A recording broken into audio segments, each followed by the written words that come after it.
बंद करा, टोल नाका बंद करा, टोल नाका बंद करा। जोपर्यंत रस्ता दुरुस्त होत नाही तोपर्यंत इकडचा ट्रॅफिकचा कंट्रोल व्यवस्थित ठेवा, व्यवस्थित ठेवा, व्यवस्थित ठेवा। कांग्रेस पक्षाचा। दोस्तों नमस्कार। दोस्तों मुंबई वसई विरार के रास्तों पर कितने गड्ढे हैं, रास्तों की हालत कैसी है आप सभी जानते हैं। ऐसा ही एक वसई को भिवंडी से जोड़ने वाला वसई भिवंडी रास्ता जो है उसकी भी काफी दुर्दशा इस समय है और इसी दुर्दशा के खिलाफ आज कांग्रेस पार्टी ने एक बड़ा कदम उठाते हुए रास्ता रोको आंदोलन चिंचोटी नाके पर किया, जहां से यह रास्ता भिवंडी के लिए निकलता है। चिंचोटी नाके पर कांग्रेस पार्टी के पर्यावरण विभाग के प्रदेश अध्यक्ष समीर वर्तक, चिंचोटी के वहां के पदाधिकारी अशरफ और कांग्रेस पार्टी के दूसरे बड़े नेताओं ने सड़क पर बैठकर रोड जाम किया। करीब 2 घंटों तक रोड जाम हुआ। उस समय ट्रैफिक को काफी मशक्कत उठानी पड़ी। पुलिस डिपार्टमेंट और दूसरे लोग इनको समझाइश करते रहे। आखिरकार भिवंडी महानगर पालिका के उप अभियंता वो वहां पहुंचे और उन्होंने आंदोलनकर्ताओं से यह वादा किया कि इसी मामले की एक याचिका हाईकोर्ट में जा चुकी और हाईकोर्ट का 15 जून के पहले रास्ते को दुरुस्ती करने का आदेश है। तो उन्होंने यह वादा किया कि 15 जून तक किसी भी हाल में इस रास्ते को दुरुस्त किया जाएगा और अगर रास्ते में खामी रही कुछ तो संबंधित ठेकेदार के खिलाफ कार्रवाई की जाएगी। उनके इस आश्वासन और लिखित पत्र के बाद कांग्रेस पार्टी ने अपना आंदोलन पीछे लिया और अब देखा यह जाएगा कि आने वाले समय में क्या भिवंडी के जो डिप्टी इंजीनियर है वो अपनी इस बात पर खरे उतरते हैं, क्या वाकई में इस रास्ते का कायाकल्प होता है। साथ ही साथ कांग्रेस पार्टी का अगला कदम क्या रहेगा यह भी एक बड़ा सवालिया निशान है। अगर समय रहते वहां पर जैसा वादा किया गया, आश्वासन किया गया है, कार्य नहीं होता है तो क्या कांग्रेस पार्टी फिर से इसी तरह का आंदोलन छेड़ेगी या इससे उग्र आंदोलन छेड़ेगी, यह भी भविष्य में मालूम पड़ेगा। फिलहाल आज के इस पूरे रास्ता रोको आंदोलन में क्या कुछ हुआ उसकी तस्वीरें विजुअल देखिए और सुनिए क्या कुछ कहना है वहां पर बैठे लोगों का। फिलहाल अभी के लिए इतना ही। नमस्कार, जय हिंद, जय महाराष्ट्र। आज आंदोलन में बैठे महाराष्ट्र प्रदेश कांग्रेस कमेटी के पर्यावरण विभाग के माध्यम से, भारतीय राष्ट्रीय कांग्रेस कमेटी के माध्यम से यहाँ पर जो चिंचोटी नाका है वहाँ पर ये रास्ता रोको आंदोलन चल रहा है। पिछले 10 साल से ये सबसे महत्वपूर्ण ऐसा हाईवे है जो पालघर और ठाणा ऐसा 2 डिस्ट्रिक्ट को जोड़ने वाला सबसे ज्यादा ट्रैफिक वाला ये रोड पिछले 10 साल से रिपेयर हुआ ही नहीं है। आज हम यहाँ पर इसलिए बैठे हैं, ये खराब रोड की वजह से सैकड़ों लोगों की जान गई है और फिर भी सार्वजनिक बांधकाम विभाग जो पीडब्ल्यूडी डिपार्टमेंट है उनको इसके बारे में कुछ भी गम नहीं है। और ये जो कॉन्ट्रैक्टर है ये कॉन्ट्रैक्टर पीडब्ल्यूडी का मालिक बन गया है, वो पीडब्ल्यूडी को वो चला रहा है और कॉन्ट्रैक्टर को ये पीडब्ल्यूडी के अधिकारी डर रहे हैं। तो ऐसा कैसा कॉन्ट्रैक्टर है जो लोगों की जान ले रहा है। रास्ता अभी तक ठीक नहीं हुआ फिर भी टोल भी वसूला जाता है जो टोटली इलीगल है। तो जब तक ये टोल बंद नहीं होता और ये रास्ता पूरा नहीं होता कांग्रेस पार्टी के माध्यम से हम आंदोलन जारी रखेंगे। सत्य सांगतो काय आहे, आपली तशी दुसरी भेट आहे, परंतु मी स्वतः पण ह्या रस्त्याने खूप प्रवास केला। म्हणजे असं नका समजू की मी डायरेक्ट अचानक कुठून तरी आलो। माझी अडचण अशी आहे की एखादा विषय हातात घेतला की आम्ही सोडत नाही। त्यामुळे तुम्ही असं समजू नका की आतापर्यंत आंदोलनकर्त्यांना जी उत्तरं दिली, आतापर्यंत जनतेला जी उत्तरं दिली, आतापर्यंत अपघातग्रस्तांच्या कुटुंबांना उत्तरं दिली, ते उत्तरं मला चालणार नाही। एक पहिला विषय। सर, टोल नाका कधी बंद करतायत? आणि 30 तारखेपर्यंत कोर्टाला जे तुम्ही सांगितलेलं की हा कोण सुप्रीमवाला आहे त्यांनी हा 100 दिवसाची कधीपासून ऑर्डर द्या ना, ऑर्डर दाखवा, पेपर दाखवा. त्या दिवशी तुम्ही 30 तारीख बोललेलात सर, जाहीरपणे इथे 10 माणसं आहेत त्यांच्या समोर तुम्ही बोललेलात.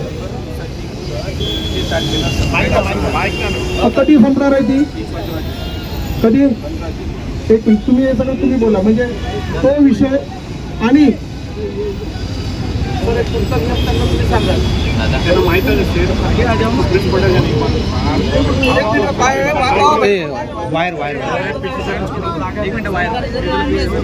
बाजूला हो ना ये भाई, बाजूला थांब ना, बाजूला थांब.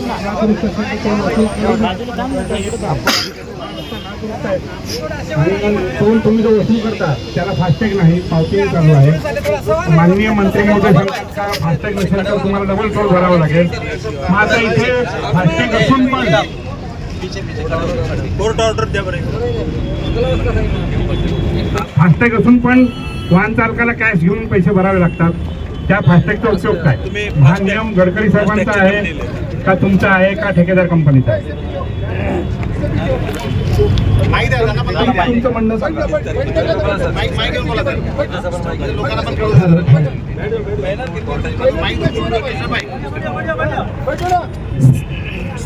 नमस्कार, येतोय आवाज सर्वांना? नमस्कार सर्वांना. या ठिकाणी वर्तक साहेबांच्या नेतृत्वाखाली एक शिष्टमंडळ सार्वजनिक बांधकाम उपविभाग भिवंडी येथे आलं होतं 2 दिवसापूर्वी. त्यांचे जे काही प्रश्न होते त्या अनुषंगाने कार्यालयात चर्चा केली होती आणि आज आपण जे काही मुद्दे उपस्थित केलेले आहे त्यांच्या मुद्द्याला अनुसरून मी जे सांगू इच्छितो की चिंचोटी कामान या रस्त्यावर यापूर्वी PWD मार्फत संबंधित सुप्रीम कंपनी हा रस्ता व्यवस्थित ठेवू न शकल्याने विभागामार्फत टोल बंद करण्यात आला होता. त्यानंतर सदरची कंपनी ही कोर्टात गेली. विभागाने वेळोवेळी आपली बाजू मांडलेली आहे आणि त्यानंतर माननीय न्यायालयाने असे आदेश दिलेले आहे की संबंधित कंपनीला टोल सुरू करू द्यावा आणि 100 दिवसाच्या आत जर रस्ता पूर्ववत नाही झाला तर त्यानंतर कोर्ट पुन्हा टोल बंदीचे आदेश देणार आहे. आणि साधारण ही मुदत कोर्टाच्या आदेशानुसार 15 जूनला संपत आहे. हा कोर्टाचा आदेश पण आहे माझ्याकडे, तो मी पाहिजे तर आपल्याला देतो. हां, मीनवाईल शासनाकडून जे टोल बंद केला होता त्या काळात जे काही आम्ही कामं मंजूर केले होते ते आज आपण इथं बसलेलो आहे. हा पण पॅच त्याचाच भाग आहे. असे आपण जागोजागी जे अतिशय रस्त्याची खराब अवस्था होती असे पॅचेस आपण बऱ्यापैकी कव्हर केलेले आहे आणि उर्वरित काम सुद्धा प्रगतीपथावर आहे. मी आपल्याला एवढंच शिष्टमंडळाला आश्वस्त करू इच्छितो की सदरचा रस्ता हा 100% 15 जूनपर्यंत सुप्रीम कंपनीकडून घेण्यास कोर्टाच्या आदेशानुसार आमचा प्रयत्न आहे. सदरची कंपनी या बाबतीत आपलं कामकाज जर करू शकली नाही तर आमचा तात्काळ माननीय न्यायालयाला अहवाल जाईल आणि त्यानुसार पुढील कारवाई होईल. थँक्यू. सर एक मिनट दूर नहीं, आपको सर के साथ चाय के साथ बैठाता हूँ, आप शांत बैठिए, शांत बैठेंगे क्योंकि थोड़ा सा 4-5 दिन से प्रयास कर रहे हैं. सर आता आपण ठीक आहे, तुम्ही हे सगळे पेपर दिले द्या आम्हाला, आम्ही पण कोर्टात देऊ कारण ज्यावेळी पुढची तारीख असणार तेव्हा मी असणार आहे तिथे. दुसरा विषय असा आहे की आता आपण तुम्ही वेळ काढून आलेला असालच तशी नाश्त्याची सोय मी केलेली आहे, पाणी पण आहे. आपण संपूर्ण हायवे फिरणार, तुम्हाला जागोजागी त्रुटी ज्या आहेत त्या मी दाखवतो आणि त्याच्यासाठी बघा तुम्ही कुठलंही कॉन्ट्रॅक्ट जेव्हा देतात तेव्हा त्याच्यात म्हणजे सगळ्या गोष्टी नमूद असलेल्या त्याला तुम्ही ऑर्डर देता. त्या पद्धतीने त्यांनी खरोखर केलाय का? कुठलंही काम करत असताना सुरक्षिततेचे नियम म्हणजे वर्क इन प्रोग्रेस, काम चालू आहे, वाहने सावकाश चालवा, असं तुम्हाला येताना दिसलं का सर? तुम्ही आता आलात तसं कुठे लिहिलेलं बोर्ड वगैरे आहेत दिसलंय का? 2 लाखावर साधी पिण्याच्या पाण्याची व्यवस्था नाही आहे. तुम्हाला मी बोलायला देतो, कुठे जाऊ नका, शांत. मी बोलतो ना, तुम्ही पण बोला, नंतर बोला. करू नका, आरामात.